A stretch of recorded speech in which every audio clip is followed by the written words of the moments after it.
Section 1. The historical perspective and its limitations.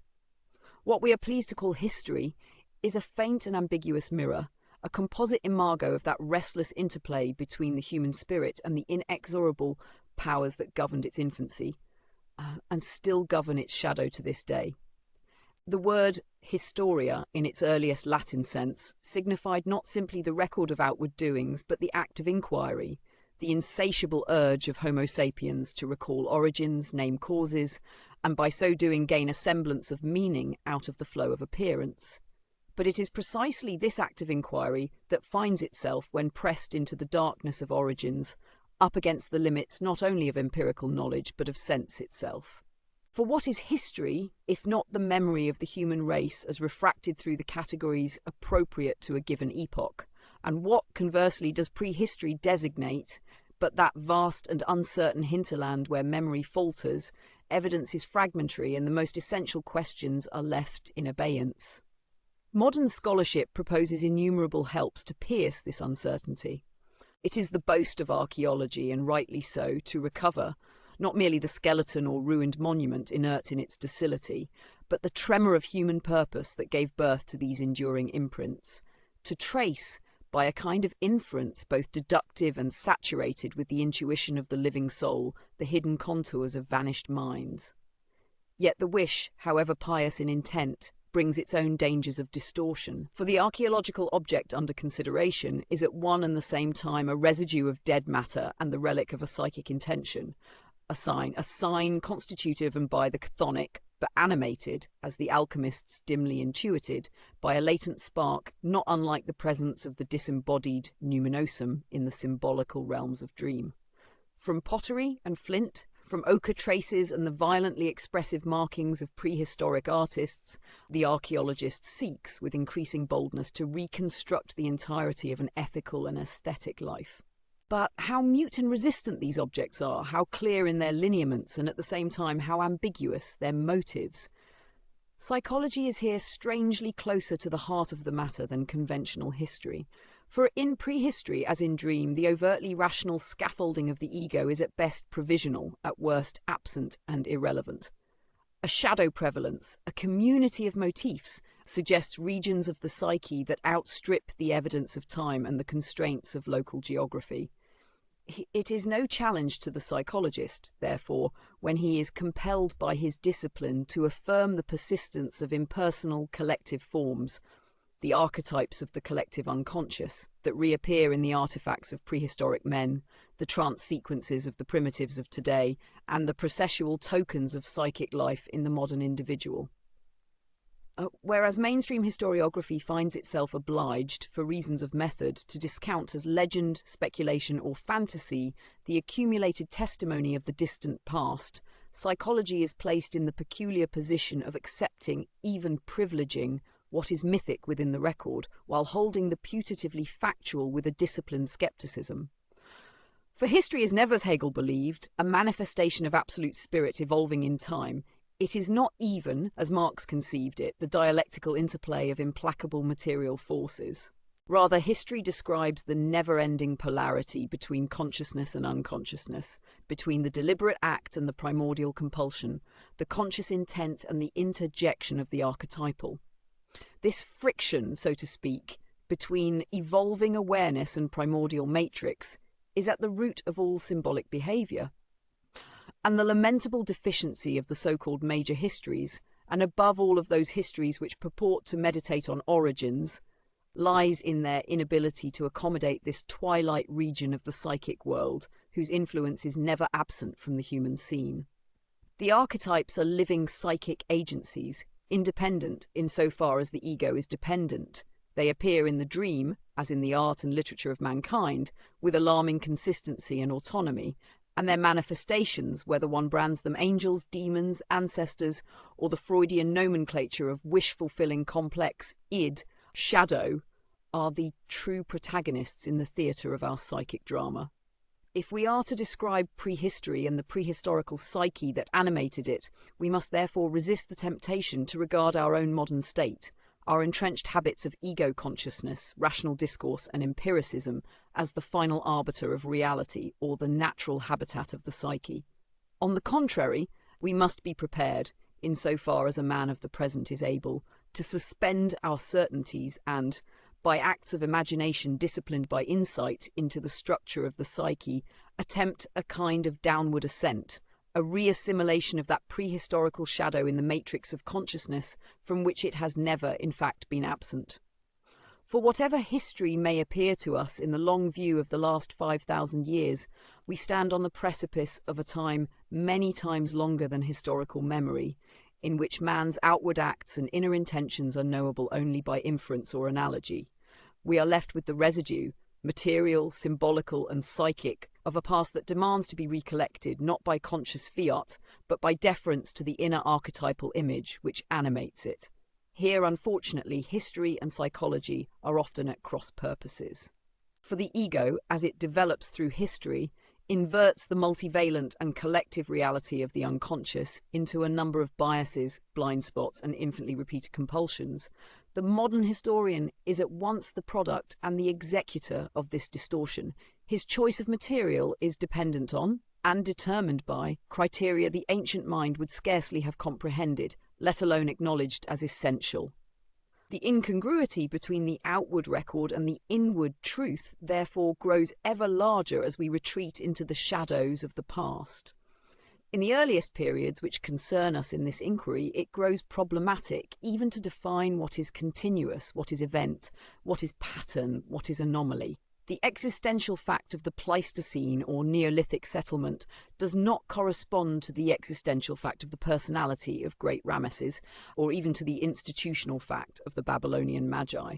Such facts are at best proximate but never ultimate, and where memory and evidence fail, the historian must fall silent. But is psychology therefore obliged to follow the same caution? I would submit that the method appropriate to psychic inquiry, and therefore by extension to the reconstructed psychic landscapes of the prehistoric world, demands not silence but amplification. The data of the unconscious, as every dream demonstrates, do not comport themselves according to the rigour of factual verification. They resist selection, they cohere by their own laws, which are well nigh inescapable. And yet, while not rationally explicable ab initio, they are not irrational. Their order is instinctive rather than logical. The recurrence of analogous symbols in the dreams of unrelated individuals and their persistence throughout the ages can only be accounted for by an order of things that vastly outstrips the merely personal or the immediately factual. It is through this lens, and through this lens alone, that we have any chance at all of glimpsing the reality of the psyche which animated prehistoric man, and which still animates in shadow and in secret the depths of our own souls. The historical perspective in the language of the Enlightenment, and ever since, was at best a premised linearity, the narrative of progress, of increasing rationalization, of technique mastering nature. History became the extension of consciousness into the realm of civilizational achievement, culminating in the apotheosis of the Western ego, and with it, the disenchantment of the numinous. Yet for every conquest, be it of disease or nature, locality or abstraction, the psychic world has responded with its own compensating recoil. For what is excluded is never truly banished. It persists as the repressed shadow, the demonic, the compulsive and irrational. In this way, the apostolic sequence of ages, to borrow the language of ancient astrology, remains not an obsolete relic, a projection of truths outdated by human advancement, but an enduring indicator of unconscious trends, persisting and recurring in time, transcending our chronological biases. But we crave facts, the historian objects, not projections, not myth. And yet, what is myth if not the ever-renewed lingua franca of the psyche, whose greatest truths must be clothed in paradox, formlessness, spontaneity, and particularity? It is the hapless vanity of the positivist that he mistakes the world picture of his time, with its categories and provisional facts, for the whole of reality. The facts themselves, in their utter elusiveness, are dependent on the psyche for their interpretation. And in the absence of records, of explanations, of enumerations and systems of thought congruent to the modern mind, we cannot but rely on parallels, analogies, and, above all, the manifestations of archetypal content in the collective unconscious, as they appear in our own lives and the lives of those nationals, civilizations, and epochs distant from ours in both time and expression. History, in its elementary sense, becomes at the greatest remove from the visible, a reflection of man's own attempts to tame the timeless. As St. Paul reminds us, "Now I know in part, then I shall know fully," 1 Corinthians 13, verse 12. Though even the greatest spiritual teachers of the ancient world knew well that the fullness for which man yearns is certainly not a fullness of external facts, but a knowing by way of the heart, a fullness grounded in the soul's encounter with mystery. Now we see through a glass darkly, 1 Corinthians 13:12. That is, our view is always refracted, flickering with shadows we cannot dispel. For ancient and modern alike, the quest to remember, whether paradise lost or primordial time or the wholeness of God, can never be a simple project of rational memory or cumulative cataloguing. History and the psyche are indivisible twins, spiraling in their mutual compensation. The spiritual teachers, prophets, and lawgivers of the world have always intuited that the visible record is only ever a hint, a symbol, a stepping stone to a more total apprehension. What the Gnostics called not simply gnosis, but a transformation that touches not just cognition, but the roots of being itself. History, as the ego experiences it, is fate, the rolling wheel of the ever-changing external world. History as psyche, by contrast, is the secret story, the adventure of meaning, of pattern glimpsed, of origins recapitulated and reinterpreted in each life, each era, the labyrinth and its thread. Where memory fails, the soul continues. And where facts grow silent, where thought must relinquish certainty, the living spirit, with its faculty for imagination and faith, must at last take the lead, fearlessly. It is to this most ancient and most inner method that we will appeal in the chapters to come. And though our imagination be disciplined by evidence wherever we can find it, we must remain steadfastly receptive to those deeper currents that move beneath the surface of what the neuroscientist or historian deems known. The times before time, the epochs which predate the known world, are by no means dead, however remote, and are best approached paradoxically in the same spirit the prehistoric shaman or priestess might have, without pretense, ready to be surprised, and ever vigilant of that which, in refusing to be named, reveals itself in symbol and in life. Section 2. Methods of Reconstruction, Archaeology, Myth and Symbol. The investigation of prehistory, though unavoidably modern in its techniques, betrays by its very necessity the profound limitation of all methods which would approach the whole of human reality as a sum of its outward impressions. This must, at the outset, lead us to the consideration of our instruments, theoretical and practical, which constitute the means by which we intend to trespass the shadows of earliest memory. If history is, as we have seen, an incomplete mirror of the psyche that gave birth to it, then the search for origins is not simply hampered by insufficient facts, but obliged to rely upon means that belong as much to the inward vision of the investigator as to the evidence presented by checklist and careful stratigraphy. Let us consider first the domain of archaeological science, a discipline barely a century and a half old, whose summations and revelations have evolved in rapid concert with the transformations of modern self-understanding. Excavation combines meticulous caution with bold hypothesis.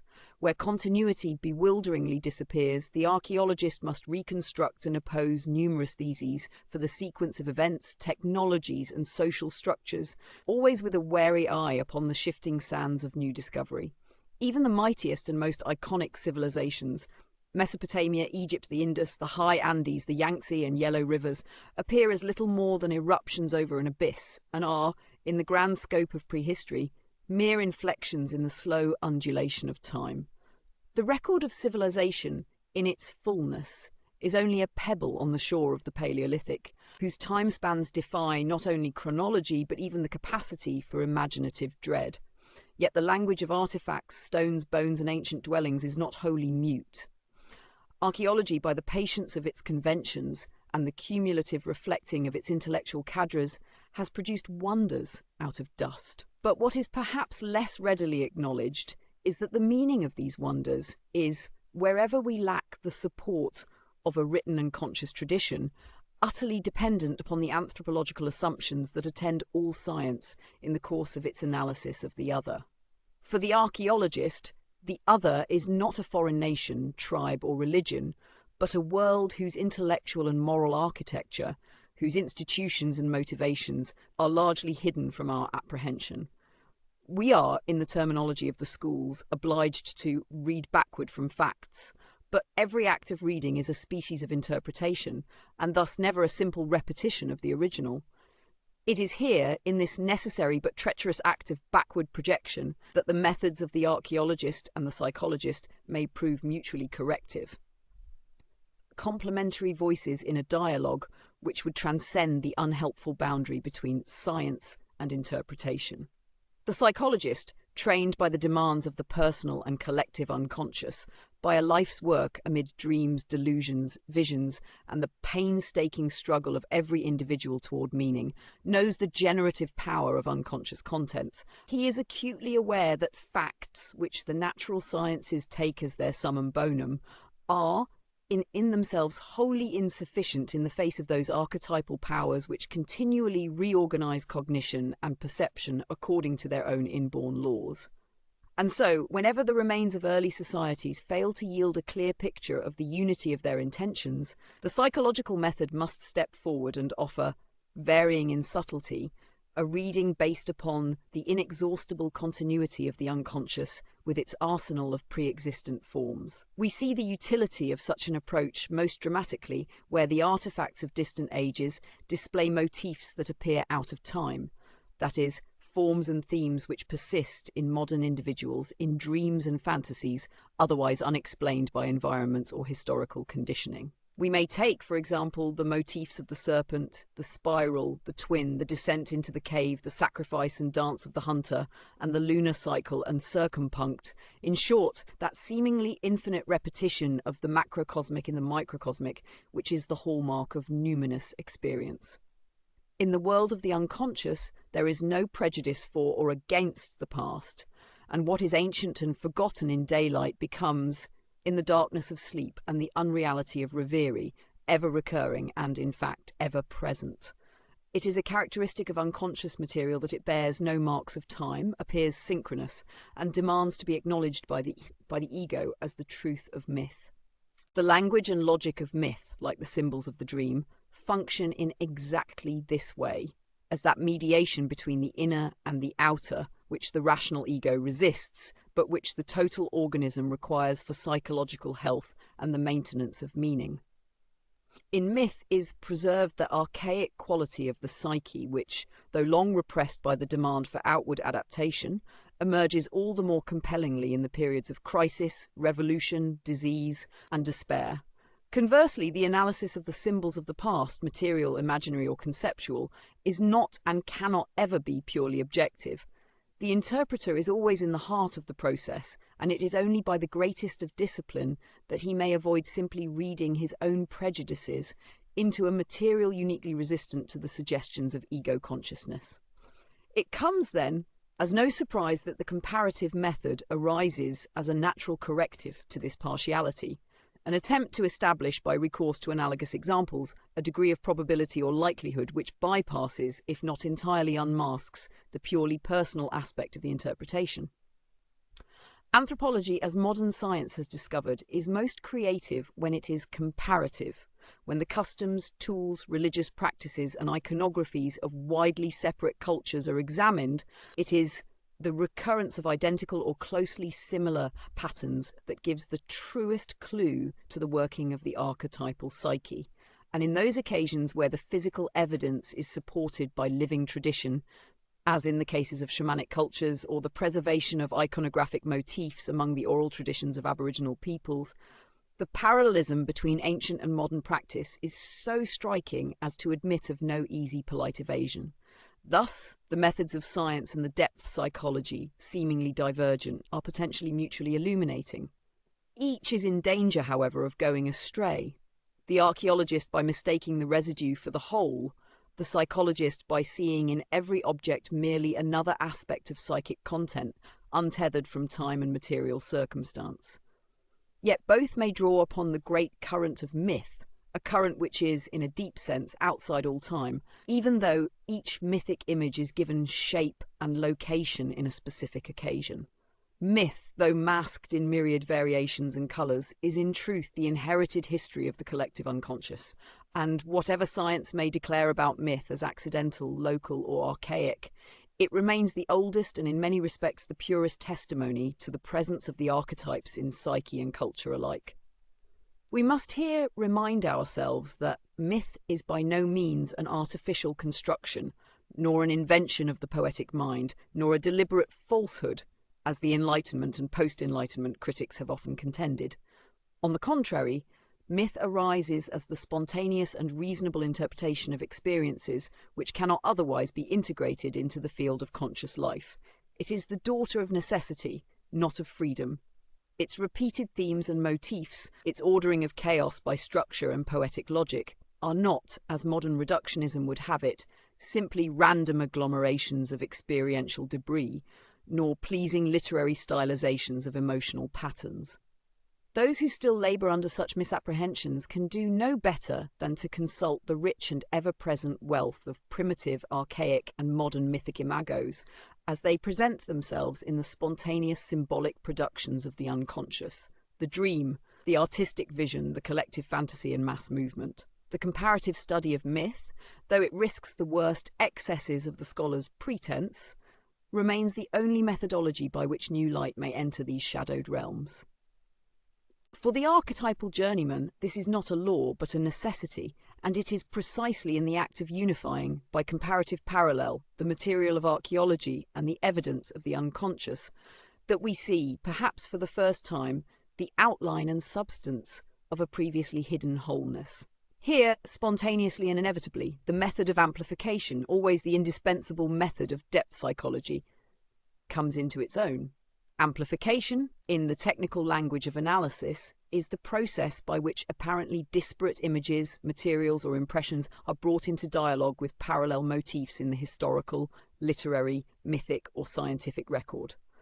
Unlike interpretation, which seeks to draw a finite conclusion, amplification recognises the infinity of the unconscious, and while never discounting the relativity of all knowledge, prefers the spiral ascent to the definitive conclusion.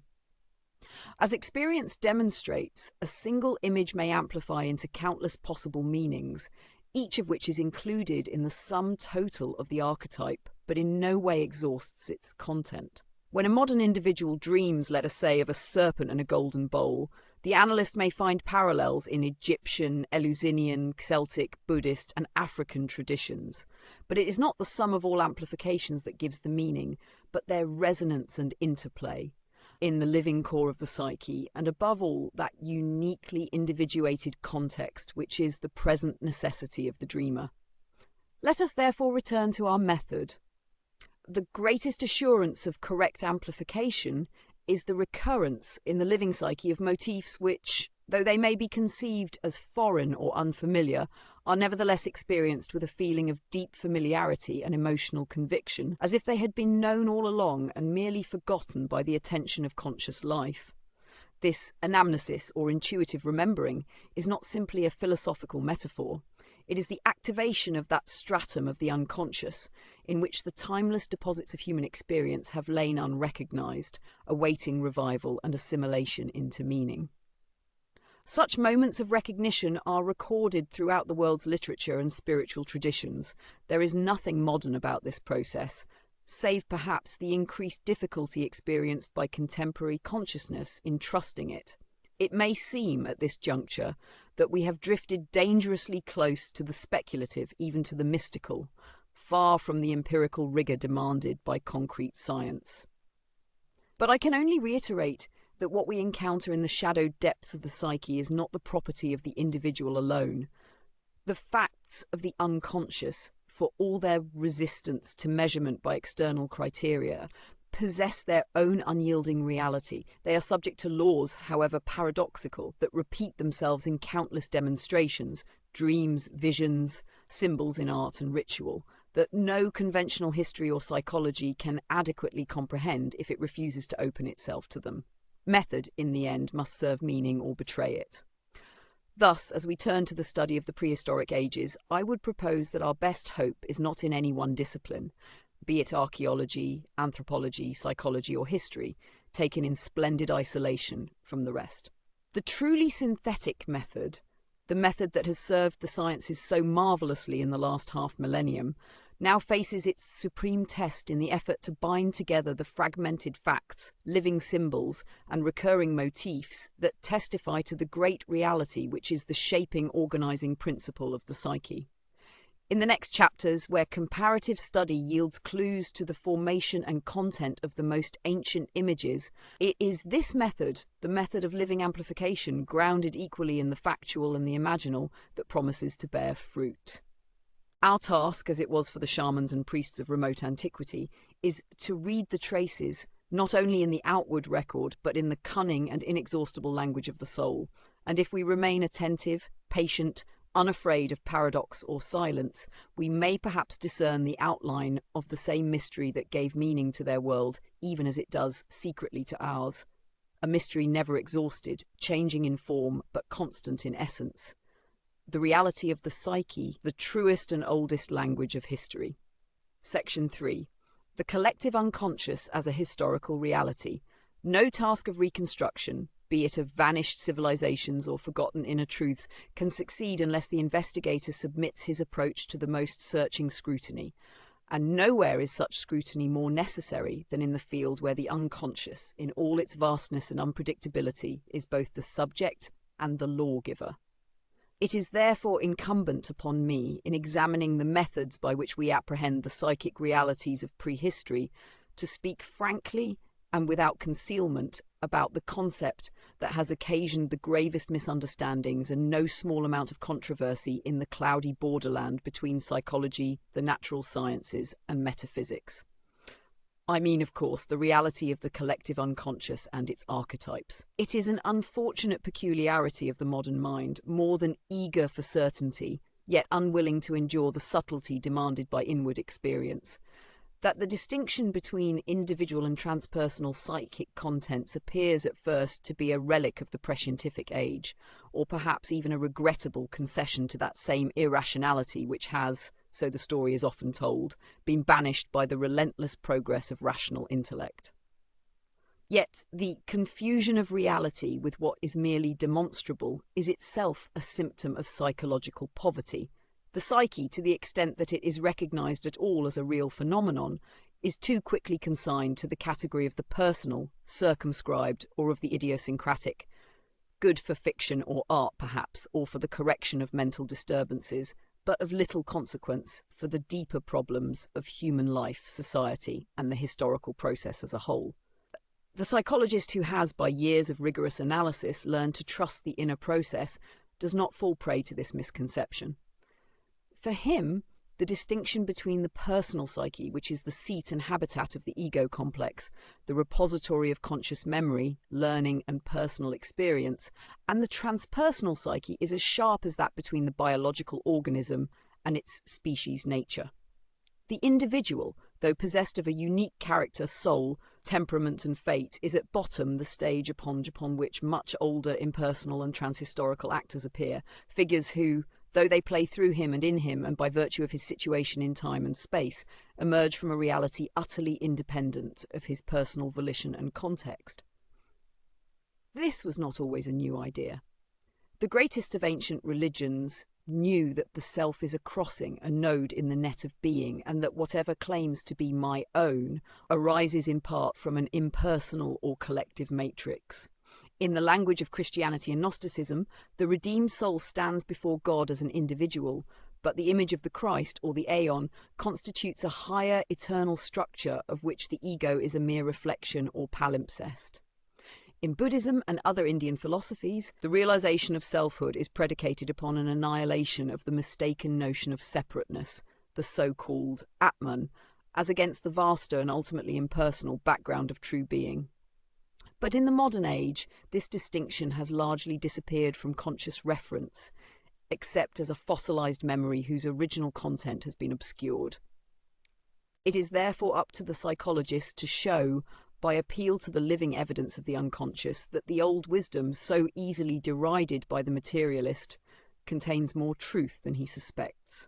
That the psyche, taken in its entirety, transcends the individual life and possesses a reality sui generis, is a proposition that no careful empiricist, carefully examining the phenomena of dream, vision, or religious experience can long deny. One may certainly choose to call these phenomena illusions, neuroses, hallucinations, or delusions, but the frequency of their appearance, their perfectly consistent organization into coherent symbolic systems, and above all their direct personification of unknown or forgotten historical material, testifies against the view that they are no more than irrational fantasies. The term Carl Jung chose to designate this transpersonal background of the psyche is, as every reader of his works will recognize, the collective unconscious. Although he may have come to regret the uncertainties introduced by a formulation which can no longer claim to be modest, I have not encountered in the decades since its introduction any more suitable substitute. For what is collective in the unconscious is not the content of a single life, time, or profession, but the accumulated, distilled, and overdetermined reality of being as such. That is, the undifferentiated matrix of possibilities and necessities in which both present and future and past are contained, not as completed possibilities, but as archetypal predispositions. It is in the structure of the archetypes that this matrix reveals its inner law. These are the constant, recurrent forms, personified by images or motifs, never reducible to fixed content, which recur in infinite variation across time, culture, religion, language, and society. Some of the archetypes stand behind the major events and turning points of individual life: the anima and animus, the wise old man, the trickster, the self. Others belong to collective functions and fates: the hero, the mother, the father, the saviour or redeemer, the shadow, the lord of beasts, the flood, the four corners of the cosmos, and so on. Their number is unending, and like the instinctual drives with which they move in dynamic relationship, they resist the predations of ego consciousness in ways that are now subtle, now catastrophic. In every age, these archetypes have found new garments with which to clothe themselves, and when the old symbols wear thin, the unwary ego is in danger of being overwhelmed by contents it cannot integrate. Does this reality, this living, though largely unconscious, field of alternation and compensation, possess a history in the sense that historical science can recognize? Obviously not in the sense of a sequential drama marked down by the events of kings, empires, and inventions, but certainly in the deeper meaning that the archetypes, though outside of time in their total scope, manifest temporally as distinct historical forms, religions, philosophies, artistic movements, and unconscious tendencies. Like a great river which has no beginning or end, but makes itself visible at certain intervals by its swirling, irresistible currents, the archetypes appear and disappear, become dominant and are forgotten, without ever yielding their own sovereignty to the ego's claims. Here we find the first clue to the perplexing problem of the historical reality of the collective unconscious. Namely, that its fundamental traits, though atemporal in origin, constantly and compulsively manifest in history as events, society, and especially as the hidden currents of religious life. The historian may reject this claim as unprovable or mystical, but in so doing he betrays a woeful ignorance of the true basis of psychological reality. For history, as we have already seen, is only the ego's partial memory of its deepest and highest aims, filtered through the mean light of rational reflection. In seeking to reconstruct the ages before the appearance of the written record and the ego consciousness expressed therein, we must therefore lift our claim to reconstruct the impulses, beliefs, and inner dynamics which, because they chose not to write, remain accessible only by their faint echoes in unconscious life. The argument for the reality, and indeed the pre-human as well as transhuman pedigree of the collective unconscious, thus rests not only upon the recurrence of analogous symbols in widely scattered unconnected societies, but on the continual re-emergence of symbols and motifs in the dreams and fantasies of modern, unconnected, and even uneducated individuals whose consciousness could have no knowledge of such themes. The innumerable case studies collected by my colleagues, both at home and abroad, testify to the fact that a modern European or American man or woman may, in a dream or a psychotic episode, spontaneously reproduce a motif from the religious art of ancient China, Egypt, or Central America, and this without having had the least contact with these cultures. These motifs arise without invitation, without occasion, and with a frequency which makes any theory of personal acquisition wholly untenable. But the archetypes, though they demonstrate a transcultural and transhistorical presence, are not in themselves identical with the particular symbols and images through which they choose to clothe themselves. An archetype is not simply the remembered form of an idea, but a living system of reactions, feeling tones, associations, and potentialities which impress themselves, Freud himself being our witness, by virtue of their tendency to constellate complexes of the same or similar structure in all ages. Their forms of expression may vary, their content may be tinged by conscious fabrication or cultural fashion, but their essence, like that of instinct in biology, remains invisible, serving as the ineluctable matrix out of which the specific symbol is born. It is this view, derived from clinical evidence and confirmed by constant cross-cultural encounter, which renders it not only permissible but essential to interpret the artifacts and symbols of prehistory as direct, though mediated, expressions of the archetypal psyche. The tools of the early Neolithic, the paintings and engravings of the Paleolithic, the astonishing artifacts of Göbekli Tepe, and the megalithic circles are not merely marks of technical achievement or aesthetic instinct, but direct traces, imprints of living psychic contents whose necessity and energy supplied the rationale for their evolution. For it is the archetypes that create the very conditions for the continuity and expansion of the psyche. They are, as it were, the blueprint by which human beings orient themselves in the unknown, organize societies, generate rituals, and make meaning out of the flow of sense experience. It must be added, however, that the archetypes are not in their entirety manifest as benevolent guides or constructive forces. Though I have elsewhere given particular attention to the saving and integrating aspects of the archetype of the self, it would be a grave mistake to imagine that the inner world is composed of goodness, light, and wholeness. Indeed, the archetypes have a dark side, an aspect of chaos, possession and annihilation, the shadow and the anti-self, that can just as easily destroy as save. Their reality is as potent in the pathology of neuroses, the mass violence of crowds and nations, and the rise of inflationary ideologies, as it is in the redemptive images of the world's religions. It is, as Heraclitus intuited and Christendom in part retained, a polarity of energies and meanings, a reality which, because it lies beyond good and evil, has power to constellate both in the drama of history. The recognition of the collective unconscious as a historical reality has, therefore, a double significance for our present undertaking. First, it permits us to see continuity, of a kind entirely inaccessible to the rational historian, across the chasms of time, and therefore to draw connections between prehistoric images and the recurrence of similar motifs in later ages. This is not to claim an unbroken line of historical descent or transmission. Rather, it is to accept the persistence of the archetypal as the hidden law behind those fragmentary facts which survive to the present, and to allow the possibility of a structure in the psyche which, though undefined by conscious content, is nevertheless active and creative at all times. Second, it is to compel us to a kind of humility, to reckon with the sobering thought that what we take to be our own creation, our gods, our empires and names, our philosophies and faiths, may very well be the upwelling of a power greater than ourselves, as potent for renewal as for destruction.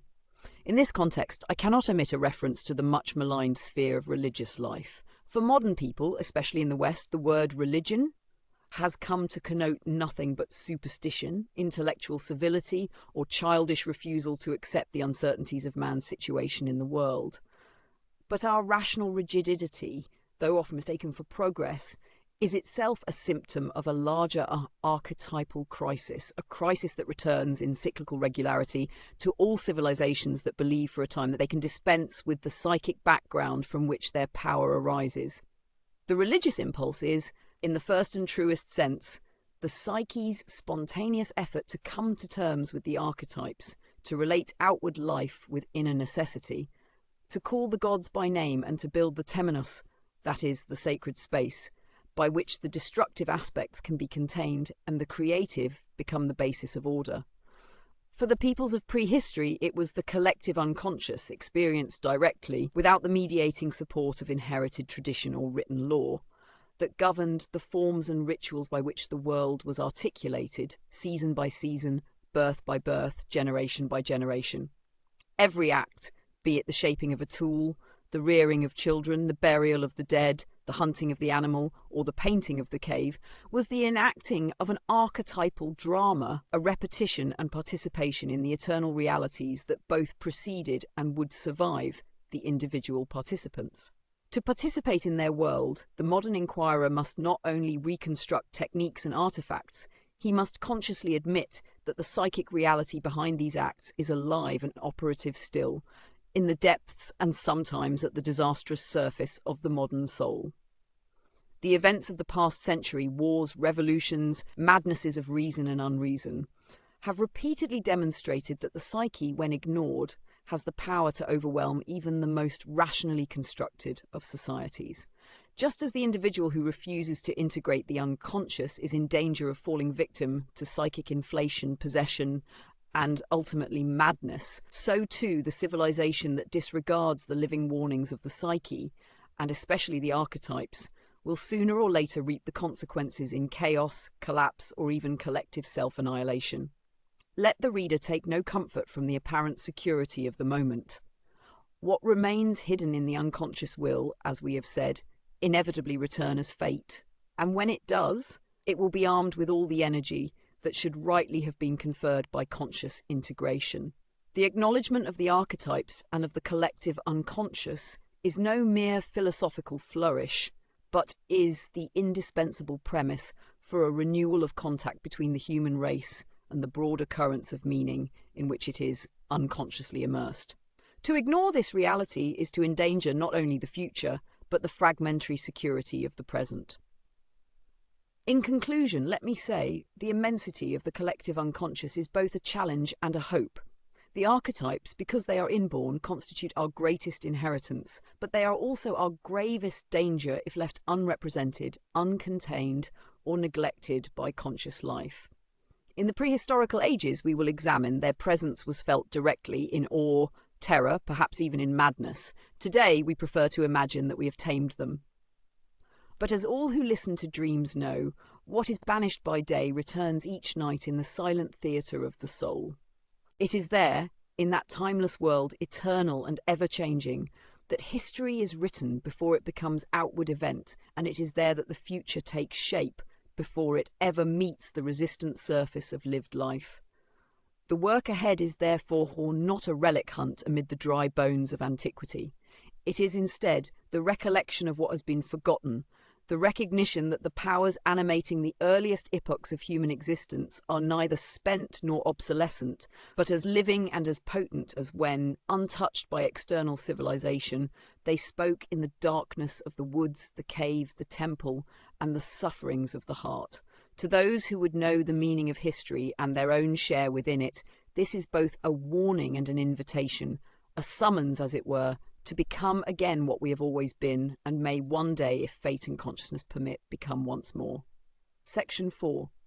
Ego consciousness and the evolution of Imago Dei. It has become usual in our time to equate the process of human evolution with a corresponding increase in self-awareness, as if the blossoming of ego consciousness were both the agent and the guarantee of progress. This is an assumption so instinctively agreeable to the modern mind, imbued, as it is, with the myths of light against darkness and the superiority of reason, that it is seldom subjected to the scrutiny it deserves. And yet, if my long engagement with the realities of the unconscious has made anything clear, it is that ego consciousness, notwithstanding its usefulness and necessity, is neither a simple fact nor an unqualified good. The ego, and with it its divine patron, must arise, evolve, and ultimately dissolve back into the greater unity from which it emerged. The historical aspect of this process can be seen in the development of images of the divine. Anthropological data and the comparative records of mythology agree to a remarkable extent on a view that places the God image, or Imago Dei, to use a concept the Christian West once held in high esteem, at the centre of man's psychic ecology. The earliest evidence found especially in the anthropomorphic spirit pictures of cave art, rock carvings, and dance rituals, shows us that humanity's projection of thought, value, and fear was never formless, but took shape in figures of overwhelming emotional import: spirits, demons, animal entities, hybrid monsters, and eventually personal gods. These images are not discrete inventions of priestly imagination, but are the necessary completion and counterpoint of the feebly emerging ego as it strives to orient itself amid the incalculable actuality of the living world. Each such image is both an act of awe and an act of recognition, a response, conscious or unconscious, to the archetypes latent in the human soul. The evolution of ego consciousness, however we forensically divide it into epochs or stages, follows the path laid out by the emergence, complication, and eventual refinement of such archetypal projections. We see this most clearly in societies whose written records span vast periods of time, such as the cultures of the Near East, India, and China. The God image changes, it acquires personal attributes, it is depicted with increasing subtlety and psychological innerness. It absorbs into itself aspects of law, rationality, and ethical differentiation that its earliest avatars possessed only dimly or in nascent form. This progression, though frequently interpreted by historians as the product of changing circumstance, conquest, or intellectual conquest alone, is in fact the outward reflection of an ever-deepening interior drive, the transpersonal longing of the human soul to draw near to its own secret source. In the simplest terms, we may say, the more vivid and elaborate the God image, the more differentiated and developed must be the ego consciousness that imagines it. The child's sense of self, like that of the early man or woman, is incomplete. It is easily displaced, diffused, or overcome by the immediate experience of the moment. Children and primitives live, as it were, in a state of participation mystique, a condition in which the boundary between inner and outer is neither clear nor even consciously perceived. The world in which such a consciousness functions is undifferentiated, full of sudden shocks and unexpected dangers, but also of wonders, portents, and supernatural presences. The gods and spirits are not far away, shut behind dogmatic doors. They are here, alive, as vivid as the crashing of thunder or the sudden blossoming of a flower. But, crucially, as the ego becomes more substantial and as the acquisition of technology, language, and outward control proceeds apace, the gods become, as Nietzsche would later lament, more detached, more human, and in the end more fragile. The deities who once shaped the movements of heaven and earth, who were experienced as the immediate and inerrant causes of all appearance, are gradually transformed into ethical and philosophical postulates. They acquire biographies, mythic histories, families, shrines, and legal systems. They are trimmed and pruned, humanized and dethroned, until the process of secularization renders them unnecessary, even embarrassing, to the pride of the autonomous ego. When this finally occurs, when the God image is experienced as myth, story, or psychological projection, and not as fact, then the ego stands alone, separated from the unconscious matrix by the very advances that first brought it into being. It is for this reason that it is sometimes said, the gods become diseases. If the archetypes are not allowed to find outward expression in the culture, its rituals, or its law, then their power is forced inward, hidden from consciousness and stripped of its dignity as a bearer of meaning. The neurotic symptoms of the divided modern soul, the mass psychoses of the modern era, the cult of violence, of work, of profit, of false prophets, of shallow certainties, are all, in the final analysis, the darkened shadow side of the drive for individuation, the price we pay for progress that refuses to include the psyche in its equations. Against this tragic drift of history, the symbolic voice of religion has always stood as a bulwark and sometimes as the herald of transformation. Religion, in my view, is fundamentally the attitude, whether explicit or implicit, personal or collective, in which man takes account of and finds meaning for his relationship to the unknown, that is, to those unseen powers which we may call the unconscious, the gods or fate. The form this attitude takes is much less important than the fact of the relationship itself, which is always archetypal and therefore necessary, whatever guise it chooses to wear. The God image, the Imago Dei, evolves as we evolve because it is and always has been the projection of what Jung calls the self. the regulating archetype at the centre of the total psyche, which both embraces and transcends the ego with its duality, its infinite contradictions, and its urge toward wholeness. That we imagine the God image or self in forms profoundly influenced by our stage of cultural, psychological, and primitive development is the most basic psychological fact of history. The deity, or complexus of deities, who towers above the Neolithic shaman, the citizen of Sumer in Egypt, or the prophets of Israel and Vedic India, is never the key to distant time, but the outward sign of an inward drama of progressive differentiation, of conflict, of conscious and unconscious, ever moving toward a resolution that may never be accomplished, short of eschatological fantasy. If then the God image is an index of psychic evolution, we may ask, what does the record show of this process? We shall see in later chapters that the earliest artifacts, though enigmatic, bear all the hallmarks of numinous presence, a world alive with spirits, powers, demons, and ambiguous intermediaries. In these societies, the ego's boundary is still low, and its shadow accordingly is less distinct. Across the 1,000-year gulf, the God image becomes more constructed, more personified. Emergence of the solar deity in Egypt, in Brahmanic myths, eventually in the regal conceptions of Christ and the Romanized Church, suggests not mere anthropomorphism, but the dawning of full ego consciousness, a consciousness whose symbol was the sun in ascendance, and whose instrument was reason, order, and the subduing of chaos. At the same time, however, the forces of irrationality, chaos, envy, division, anger, hatred, the power of sex and death begin to emerge as the opposing element in the unconscious life. The devil, be he Typhon, Loki, Iago, Satan or Mara, becomes, in some sense, the complement of the God image, the surging tide of psychic reality that cannot be contained in dogma or satisfied with formal sacrifice. The ancient world addressed these powers with caution, elaborate worship, and the labour of ritual. The modern world, in its spiritual poverty, forgets them at its peril. Whenever the God image becomes dull, lifeless, or outworn, the unconscious compensates by sapping the energy of the ego and flooding the personality with its discarded powers. Thus are born the new religions, the mass movements, and the cults of unreason that so frighten and confuse the rational mind. The rise and fall of God images is therefore not an arcane or irrelevant subject for historians or psychologists. It is the very heart of meaning, the way in which the psyche signals its need for transformation.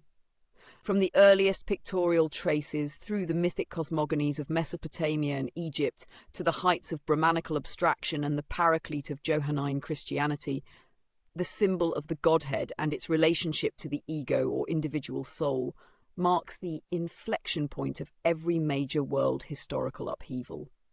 When an epoch no longer produces living images of the divine, it is a sign that the ego has overreached itself, and that a catastrophe may be needed to teach it humility again. I have said elsewhere, and I wish to repeat, that ego consciousness is a gift of immense significance, and, in the hierarchy of values, an accomplishment of great worth. Without the force of ethical discrimination, without the sustained effort of conscious submission to the demands of society, love, work, and truth, man is little more than an animal. But ego consciousness is also, always, a provisional state. It floats, as does a ship on the ocean, within the greater matrix of the unconscious. It owes every advance, every power to the archetypes that rise from the depths and supply it with the energy it cannot generate from itself. When the ego takes itself for the only reality, when it imagines it can finally master the world, ignore the subtle urgings of soul, and reduce all things to objects of its will, then tragedy is sure to follow. The history of religions and cultures is the chronicler of this sad truth, for everywhere we find pride preceding a fall, and disorder returning when the ego strays from the inner source. The famine of gods is always succeeded by the multiplication of false ones, for the archetypes do not suffer neglect. Rather, what is denied the stature of symbol will force its way through as symptom. This is why, for the psychologist and historian alike, the progress of ego consciousness never be mistaken for the whole story or for a destiny without qualification. In every age, the dignity of consciousness is balanced by the humility of unknowing, and the persistent call from the greater totality, the self, demands the sacrifice of certainty for the sake of wholeness. What saves us then is not strength, not merely intellect, not the giants of reason and their iron angels, but a willingness to serve the evolving mystery. The symbol of God, in its many guises, remains both a mirror and a map. In our study of prehistoric man and our own unhealed wounds alike, the image of the divine shows forth as both a guide and a challenge, a signpost and a refiner. In the end, it is not the conscious ego, but the total psyche that endures. The Imago Dei, evolving through all its forms, holds up to us both our capacity for transformation and our need for surrender. For the future of humanity and the meaning of history rests upon one question above all: whether modern man will be able, with conscious humility and love, to relink his fragmentary ego not only with his own unconscious depths, but with the archetypal image of the divine. For only there, in the union of being and becoming, does the story of consciousness fulfill itself and the history of the soul become one with the history of the world. Section 5. The role of dream and vision in early human societies. To decipher the psychic life of our prehistoric forebears, we must look beyond archaeological fragments and material residues, peering, if we are willing, through the dim window of the collective unconscious into the living dynamics that continue to animate the soul in our own time. The chief clue to this continuity is the dream. For just as the earliest traces of civilization show clear signs of ritual, symbol, and mythic imagination, so do the nightly productions of the Psyche preserve, whole and unaltered, the archaic forms and elemental dynamism of a world largely lost to waking consciousness. It is universally agreed by anthropologists, ethnologists, and psychologists that so-called primitive societies, those closest to the roots of the human family, experience little distinction between waking and dreaming reality. Their world, governed by participation mystique, is a field in which all things are alive and charged with power. Trees, rivers, animals, stones, each and all are imbued with a meaning, a personality, and a capacity for connection that leaves no corner of life untouched by the sacred. The rigid separation between inner and outer, subject and object, so characteristic of our modern ego, had in these times as little force as the separation between dream and wakefulness. This is not merely a conjecture born from nostalgia for a simpler past, but a verifiable reality witnessed by generations of field anthropologists and students of comparative religion. For tribal shamans and medicine men, priests and priestesses, the visionary state carries the same ontological weight as sense perception. The message received in trance or reverie is true, operative, and decisive for the affairs of society. The dream is not fiction, but revelation. It is the ground plan of ritual and the authoritative charter for transformation. This lifting of the threshold between the personal and the transpersonal, between the ego and the archetype, constitutes one of the most remarkable features of archaic psychology. The famous great dream, that category of involuntary vision filled with numinous effect, has been recognized since the dawn of time as possessing a suprapersonal character. It is not the dreamer who manufactures its contents, but rather the gods, those impersonal and amphibious powers who speak through him, as an oracle might through its priest. In the Eleusinian mysteries, the initiate received guidance, not merely through outward instruction, but by visionary beholding. Among Australian Aborigines, the dreamtime remains both the prehistory of the world and the continuing fountainhead of all law, art, and order. The conquest of fire, the invention of tools, the domestication of plants and animals, these cultural achievements must not be seen as the results merely of trial and error or of naked calculation. They are the fruits of dreams, of visions, and ecstatic encounters with the other world. It was in dreams, as stories and anthropology repeatedly assure us, that the ancestors received instruction from animal spirits, gods, or the dead. It was in trances and waking visions that the first shamans ventured into unknown fields, beheld the archetypal drama of the hunter and the hunted, learned to heal and to see afar, journeyed to the lower world, and returned with songs and stories that became the currency of social and psychic cohesion. All this is not mere fable, but a psychological fact, still observed among those cultures that have resisted the full rationalization of modern life. If our contemporary world regards such stories with suspicion or outright contempt, it is only because we have repressed the capacity and the necessity for living in a world structured by the creative imagination. We have not abolished the functional reality of the dream.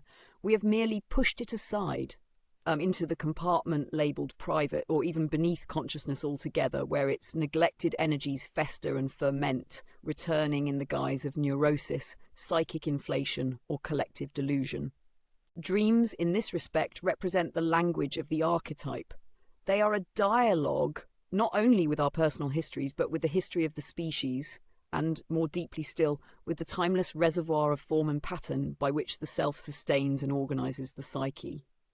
In dreams, the archetypes take shape. The animal figures, the wise men and women, the mysterious strangers, the labyrinths and temenoi, the journeys into the underworld, the transformations and rebirths. In every age, in all conditions of culture and climate, the dream knows no dogma and yet fulfills every necessary demand for spiritual nourishment. We must therefore be cautious of the erroneous idea that the apparent increase in waking consciousness over the course of history implies a corresponding loss of psychic power in the dream. Quite the contrary. The more the waking ego hardens itself against the unconscious, the more energy is drawn into the nocturnal compensations of the soul. Historically, the figures of the dream have migrated from the margins of waking life into the revised cosmology of art, poetry, religion, and even politics. Modern man may no longer offer daily sacrifices to the ancestor or the sun, but his dreams are still filled with that unquenchable fire which animated the pyramids, the cathedrals, and the mosques, even if it appears clothed now in neurotic symptoms or unrecognized compensations.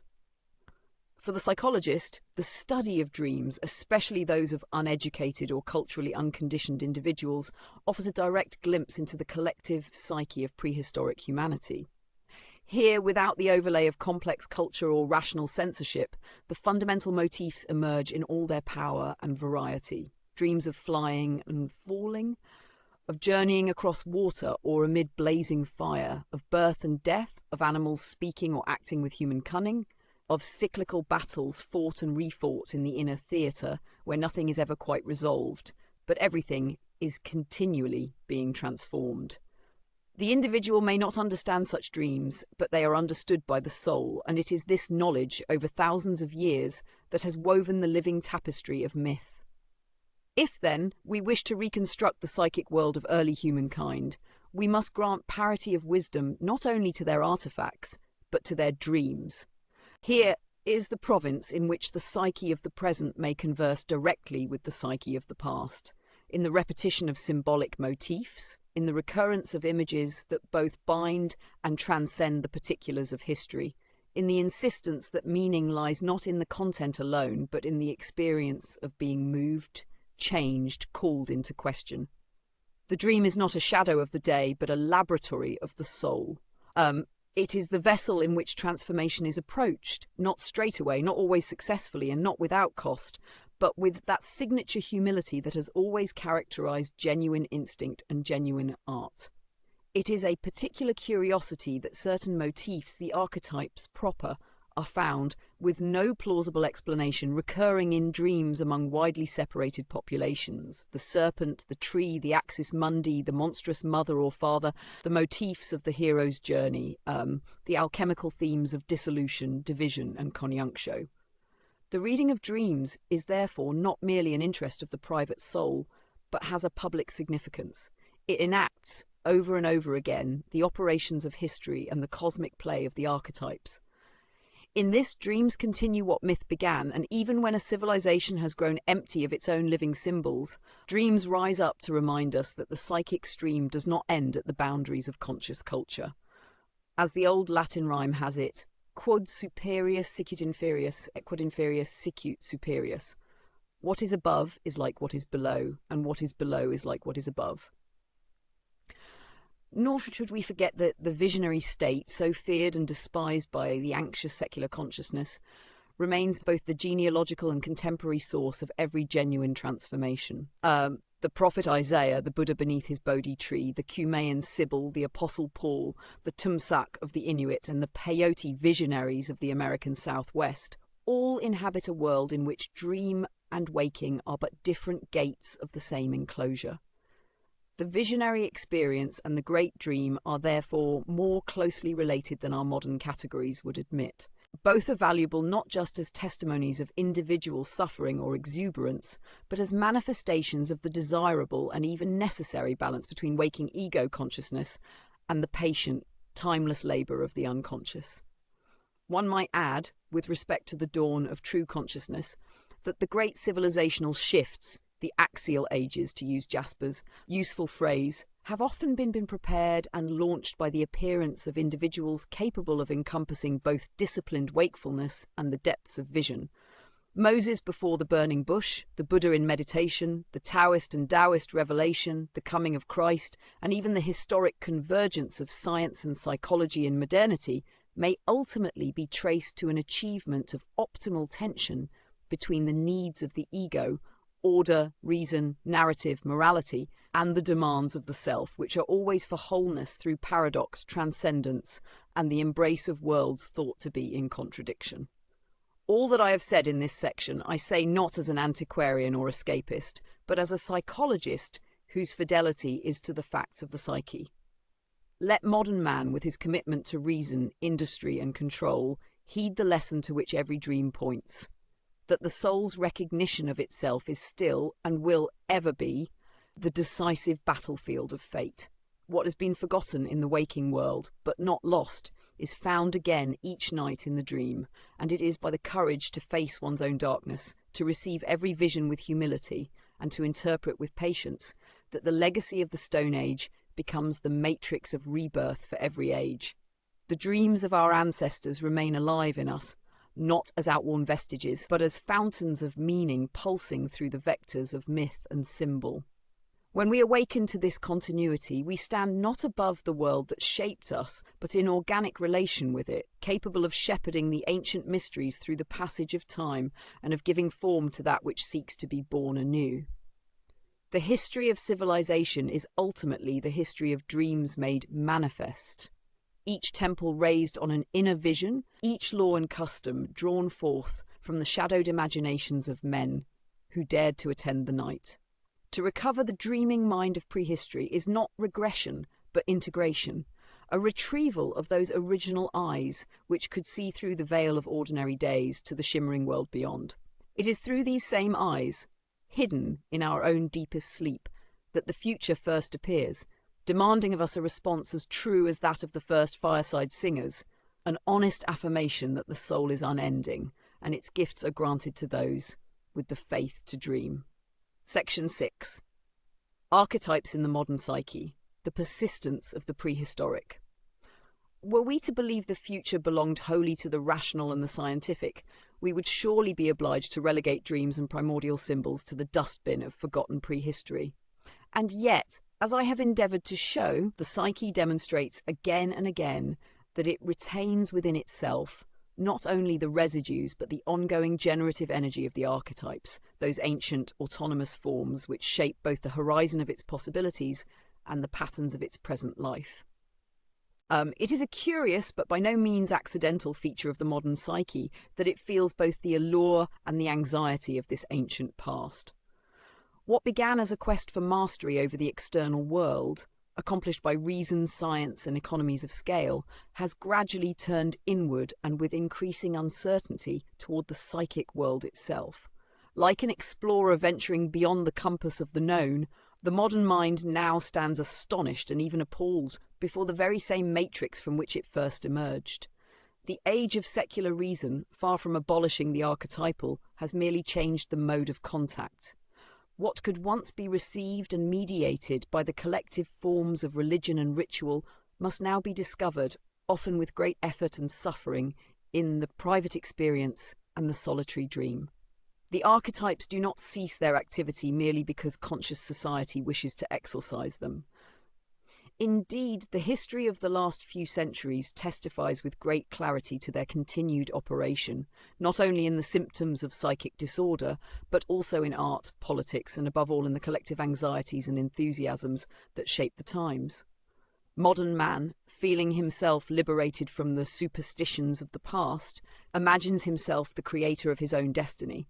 But the archetypes, deprived of outward channels, assert themselves all the more forcefully within, as complexes hungry for consciousness and violently active in the unconscious.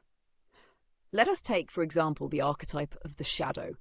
In the myths and dream motifs of the earliest cultures, the shadow often appears as an external threat, a demon, devil, or antagonist hailing from the underworld. Among the Sumerians, it manifested as Tiamat and the horde of chaos monsters. Among the Egyptians, it was the domain of Set, and in post-biblical Christianity, it appeared as the devil and his legions. In each case, collective life was arranged to confront, contain, and transform the energies of the shadow, often through public ritual, sacrifice, or moral systems that articulated the tension between light and darkness, good and evil, order and chaos. With the decline of outward religion and the erosion of social forms capable of withstanding the fraying tension between conscious and unconscious powers, the modern world has seen an inward proliferation of shadow energies. The primitive demons have not been abolished, but internalized. The formerly cosmic battle between the gods and their adversaries has become a private psychomachia waged within the soul of every individual, but denied the outward symbols necessary for healing and integration. On the collective level, this unrecognized shadow has burst forth in eruptions of mass violence and ideological possession whose catastrophic effects no longer require demonstration. Wars, revolutions, and the invention of ever more subtle and destructive technologies might well be interpreted as the persistent attempt of the psyche to project its disowned material outward, an attempt whose futility and danger can no longer be seriously doubted. Yet it is not only the shadow that persists. The anima and animus, the archetypes of the soul and spirit, are just as vigorous and just as decisive for psychic balance. Jung observed in countless patients that the anima, far from dwindling before the march of progress, remains the potent centre of emotional life, responsible for inspirational and creative impulses just as much as for personal and collective neuroses. The modern world, in denying the anima its due, places an intolerable burden on the masculine ego, obliging it not only to do what is actual and reasonable, but to perform the magical operations of the soul, and thus creating the breeding ground for inflation and psychic collapse. In the language of dreams and the cultural production of our time, the anima appears as the muse, the creative force of nature, the elemental goddess in drama and art. Wherever the ordinary life of feeling and relatedness has been sacrificed, whether to the god of the machine or the cold exactitude of science, the anima returns with demands no less urgent than those of old. She must be encountered, respected, and ultimately integrated if the individual is to escape the deadly circularity of isolation, resentment, loneliness, or egotism. The anima mourns for lost wholeness, and if her tears remain unheeded, she may easily become the destructive force of the devouring mother, the witch, the seductress, or the muse, whose gifts are the prelude to breakdown. The animus, in turn, appears as the creative word, the force of reason and conviction, the principle of ordering and defence.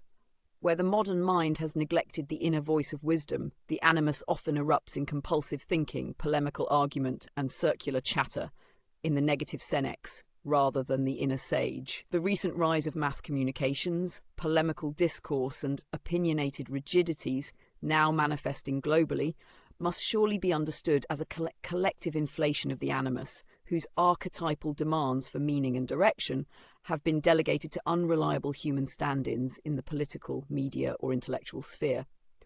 It would be a grave error, however, to suppose that the archetypes are merely threats. It is their realised and positive aspect, manifested most particularly as the self, that constitutes our greatest hope. No psychic transformation, no experience of healing, inspiration, or religious renewal is conceived without the cooperation of the archetype of wholeness. Like the ancient gods whose glory enthralled nations, the self appears as the physician, healer, and guide, gathering up the broken pieces of the personality and reconciling them in new and more complete forms.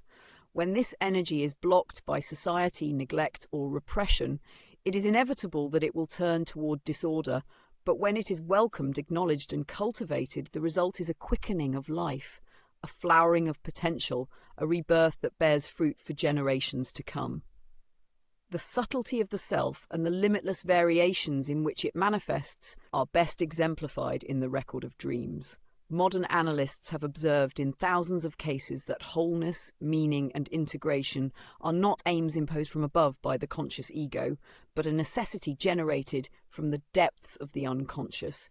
It is for this reason that the late stages of analysis predictably give way to religious experience, calling forth from the negatives of despair, narcissism, or compulsion, new forms built around traditional or novel symbols of the Godhead.